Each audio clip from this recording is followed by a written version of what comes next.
Le stoïcisme. Cette pratique bien connue de presque toute personne pratiquant le développement personnel. On va faire un rappel pour ceux qui ne savent pas. Le stoïcisme, c'est une pratique qui consiste à arrêter tout ressentiment et toute émotion négative. En soi, c'est une pratique qui semble parfaite. Arrêter de ressentir des émotions négatives, ça pourrait être une très bonne chose. Cependant, cette pratique a un défaut. Un défaut que personne ne veut voir, mais un défaut qui existe bel et bien. Mais on y reviendra plus tard. D'abord faire un point sur l'histoire du stoïcisme. Il a été inventé par Zénon au IVe siècle avant Jésus-Christ, et il repose sur 3 principes, qui sont la tempérance, c'est la discipline du désir et de l'aversion, la prudence, c'est la discipline du jugement, et la justice, c'est la discipline de l'action. Assemblée, ça crée le courage. Le stoïcisme se divise en 3 périodes aussi.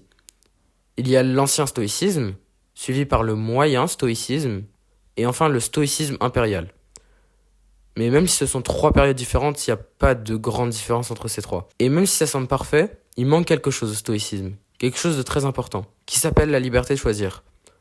Dans le cas où vous perdriez un proche, si vous étiez stoïcien, votre pratique vous empêcherait de pleurer ou même de ressentir un manque ou encore de la douleur, parce que ce sont des émotions négatives. Prenons notre exemple. Généralement, ce qui donne envie de s'améliorer, c'est la défaite. Le fait de savoir qu'on va ou qu'on peut perdre, fait qu'on se sent mal, voire haineux d'avoir perdu. Mais le stoïcisme vous en empêche. Parce que la haine est un mauvais sentiment. Ce qui fait qu'une pratique telle que le stoïcisme, faite pour s'améliorer et avancer à la base, devient complètement obsolète. Maintenant, imaginez la même pratique, mais avec la liberté de choisir. Si vous pouviez choisir de vous sentir mal ou non vis-à-vis d'une situation, le stoïcisme deviendrait tout de suite meilleur.